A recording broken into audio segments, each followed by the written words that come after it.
பாட்டாளி மக்கள் கட்சி வந்து ஒரு வெற்றி தோல்வியை தீர்மானிக்கிற இடத்துக்கு அழைச்சிட்டு போறது ராமதாஸ் இல்லையா? ஆமா. நம்ம எப்படி அவரோட புகழை இல்லைன்னு சொல்ல முடியும்? வன்னியர், பட்டியலின சமுதாயம், ஒரு தேவர் சமுதாயம், ஒரு முஸ்லீம் சமுதாயம், இப்படி ஒன்றிணைக்கணும். அங்கனைக்கு ஒன்றிணைக்கணும். நாடாரு, வன்னியர், ஒரு முஸ்லீம், அங்கே உள்ள சமுதாயம், சமுதாயத்தின் கூட்டமைப்பு தான் வந்து அரசியலை தீர்மானிக்குன்னு பள்ளிபாவை ரொம்ப தீர்க்கமா நம்பினாரு. சமூக கூட்டமைப்பு தான், அதுதான் ராமதாஸே எடுத்தாரு. ஒரே நாளில் வந்து 12க்கும் மேற்பட்ட அம்பேத்கர் சிலையை திறந்தவர் ராமதாஸ். அவர்லாம் அதெல்லாம் அசர்றாலாம் கிடையாது, அவரை பயமுறுத்தவும் முடியாது. அவரை ரொம்ப மனதளவில் நோவடிச்சிட்டாங்க. அதனால அவர் வெந்து புழுங்கி போறாரு ஒழிய அவர் ஒன்றும் எதுக்கெல்லாம் பயந்தவரும் கிடையாது, தலைச்சவரும் கிடையாது. மெட்ராஸ் டவுன் பஸ் நேயர்களுக்கு வணக்கம். வணக்கம் சார். வணக்கம் சார். சேலத்தில் ஐயா ராமதாஸ் ஐயா கேம்பெயின் பண்ணுறப்போ திடீர்னு மயக்கம் போட்டு கீழே விழுந்திருக்காரு சார், அதை பற்றி சொல்லுங்கள் சார். அதாவது அவர் இவ்வளோ தூரம் வந்து 87 வயசு ஆயிடுச்சு. அவரை இவ்வளோ தூரம் நகர்த்திட்டு போகிறது அவருடைய மருத்துவமும் அவர் மக்கள் மீது கொண்ட சமூக நீதி தான் அவரை அழைச்சிட்டு போகுது. அவரை வந்து அவரால் காம்ப்ரமைஸ் பண்ணிக்கவே முடியல. அவரெல்லாம் சொல்கிறாங்க ஐயா குழந்தை ஆகிட்டாரு, மைண்டலி பிறண்டுட்டாருலாம் சொல்கிறாங்க. ரொம்ப தப்பு. அதெல்லாம் அவர் பாலிசி இருக்குது. ஏன் 90 வயசு வரையும் அரசியல் பண்ணவங்களாம் நம்மள்ட்ட இருக்காங்களே, கடைசி வரையும் ஞாபகம் தவறாமல் அரசியல் பண்ணவங்களாம் இருக்காங்க. அரசியலுக்கு வயசுக்கு என்ன இருக்குது, சின்ன வயசுலேருந்து கூட அரசியல் கற்றுக்கிட்டவங்களாம் இருக்காங்க. அவர் வந்து இன்னமும் அந்த கொள்கையை தாங்கி பிடிச்சி காரில் ஏறுறதுக்கே 2 பேரும் ஹெல்ப் பண்ணி தான் அழைச்சிட்டு போண்டிதான் இருக்கு. ஏன்னா அவர் எடுத்து வளர்த்தது தானே சார், ஸ்கிராட்ச்ல இருந்து கொண்டு வந்தாரு. அவரை விட்டுட்டு போன்னு சொன்னா அவர் எப்படி போவார்? விதை போட்டது அவரு, விதை நான் போட்டது விதை அவர் போட்டது. ஏங்க அன்னைக்கு இப்படி ஒரு கட்சியே இருக்காது. ஒரு மைனாரிட்டி சமுதாயம், வட மாவட்டங்களில் மட்டுமே மெஜாரிட்டியாக இருக்கிற ஒரு சமுதாயத்தை வச்சு அவர் மேடையில சொல்லுவார், அந்த ஊமை ஜனங்களை நான் பேச வச்சேன்னு சொல்லுவார். நீ வந்து இத்தனை எம்எல்ஏ பாட்டாளி மக்கள் கட்சி வந்து ஒரு வெற்றி தோல்வியை தீர்மானிக்கிற இடத்துக்கு அழிச்சு போடுறது ராமதாஸ் இல்லையா? நம்ம எப்படி அவரோட புகழை இல்லைன்னு சொல்ல முடியும்? ஒவ்வொரு கிராமமா போய் ஊசி போட்டு கிராமமா போய் நின்று வளர்ந்து திண்ணை பிரச்சாரம் செய்து அந்த கட்சியை வளர்த்து கொண்டு வந்தவர். நல்லா ரொம்ப சந்தோஷப்படுவாங்க. அவரோட நீங்க ஒரு 1/2 மணி நேரம் பேசிட்டு இருக்கீங்களா, எனக்கும் அந்த இறைவன் அந்த பாக்கியத்தை கொடுத்துருந்தான்.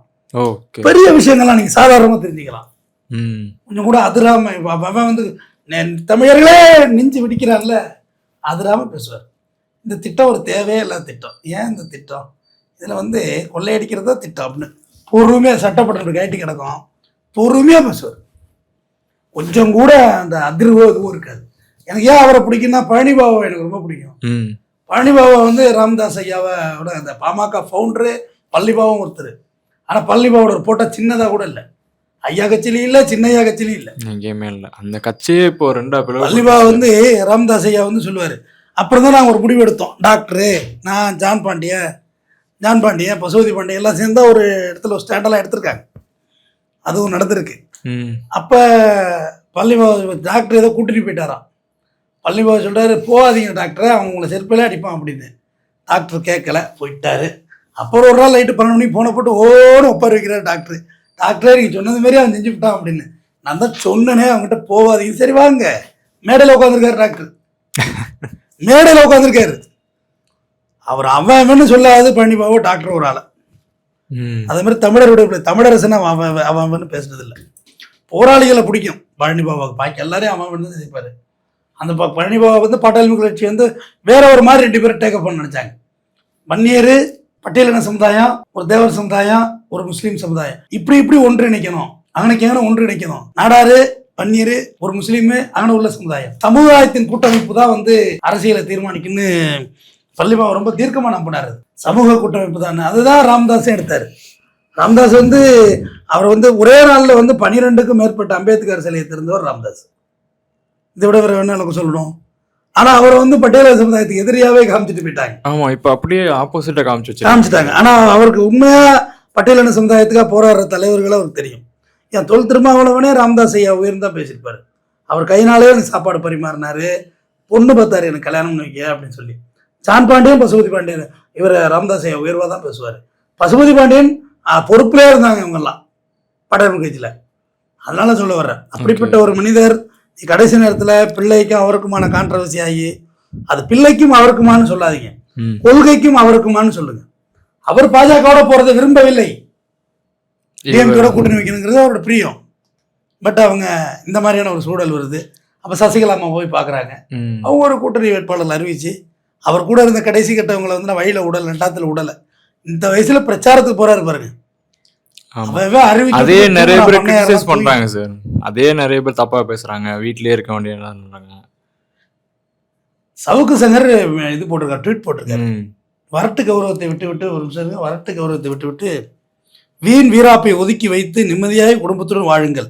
இது என்ன பேச்சு இது? நீ கூட தான் ஏட்டி புட்டியா பண்ணிட்டு இருக்க, ம். சஸ்பெண்ட் ஆகியிருக்கிற. திமுகவை திட்டுவதை விட்டு விட்டு போய் வீட்டில் நிம்மதியாக வாழு அப்படி சொன்னா ஓகேவா? நீ மட்டும் அப்படியே அரசியலில் நுட்டுறதுக்கு வந்துட்ட. சவுக்கு சங்கர் தான் கேட்குறேன், நீ மட்டும் அப்படியே கிழிச்சு என்னமோ கண்ணால் பார்த்த மாதிரி டெய்லி உட்காந்து அள்ளி விட்ற இல்லை. நீயா ராமதாஸ் ஐயா வீட்டில் போயிருக்க சொல்கிற? ஐயா உடம்ப பார்த்துக்கொள்ளுங்க ஐயா, வெயில் நேரம் தேர்தல் பிரச்சாரம் பண்ணுங்க, இவ்வளோதானே சொல்லணும். முதல்ல வீட்டில் போயிருக்கல. அவரை பத்தி பேசுறதுக்கு தகுதியே கிடையாது சார். அவர் பேர் சொல்றது அவனுக்கு தகுதி கிடையாது. அப்போ இது எவ்வளோ வேணுமோ? நீ யார்கிட்ட காசு வாங்கிட்டு பேசுகிற? யாரை கேட்குற? சவுக்கு சங்கரை கேட்குற? அப்படி பிஜேபி அன்புமணி டீம்கிட்ட காசு வாங்கிட்டு தானே பேசுகிற? கண்டிப்பா. நான் வீட்டில் போய் இருக்காதுங்கிற நல்லா உடம்பு மட்டும் ஊசியெல்லாம் போட்டுட்டு மறுபடியும் பிரச்சாரம் பண்ணுங்க. அவரோட உயிர் நாடி அவரோட அரசியல் இருக்கு. ராமதாஸ் ஐயாவோட சுவாசம் அரசியல் இருக்கு. அவரோட வீட்டில் போய் உட்காந்துருக்கு. எவ்வளோ பெரிய தெரிஞ்சுக்கிட்டீங்கன்னா ஒருத்தன் முகத்திரையை இப்போ தெரிஞ்சுக்கிடு. ஐயா நீங்கள் ஆரோக்கியத்துடன் இருக்கணும், அரசியலும் பண்ணணும், உடம்பையும் கொஞ்சம் பார்த்துக்கிடுங்கன்னு சொல்கிறது தானே அவர் நல்ல இதாக டீச்சர் இருக்க முடியும். நீ என்ன டாக்டரா அவரை போய் சொல்கிறதுக்கு? அவரே டாக்டரு, அவருக்கு தெரியாதா? வெயில் தொடர்ச்சியாக பேசுனது ஒரு 87 வயசு ஆகுதுங்க. பார்க்குறதுல பாதி பேர் நம்மளே அவ்வளோ தூரம் இருக்க மாட்டோம். 50 வயசு தாண்டுவோமான்னு தெரியாது.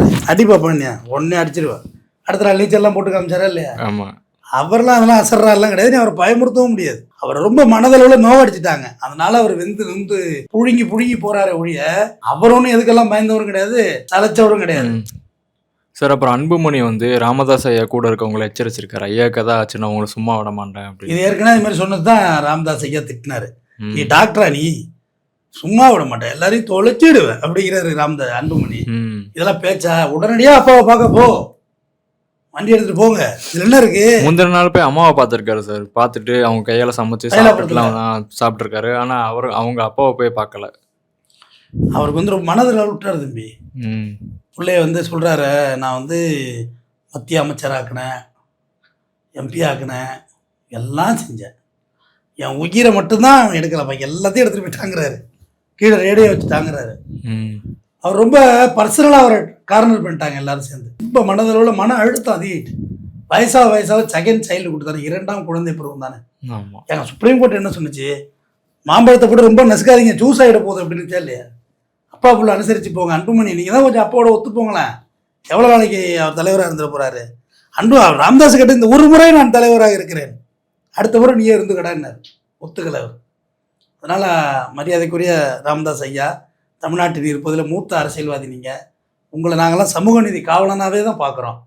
நீங்கள் நெடிய ஆயுளுடன் நீண்ட ஆரோக்கியத்துடன் இருக்க வேண்டும். உடல்நலத்தை பாருங்கள் ஐயா, ஓய்வெடுங்கள். நன்றி. நன்றி சார்.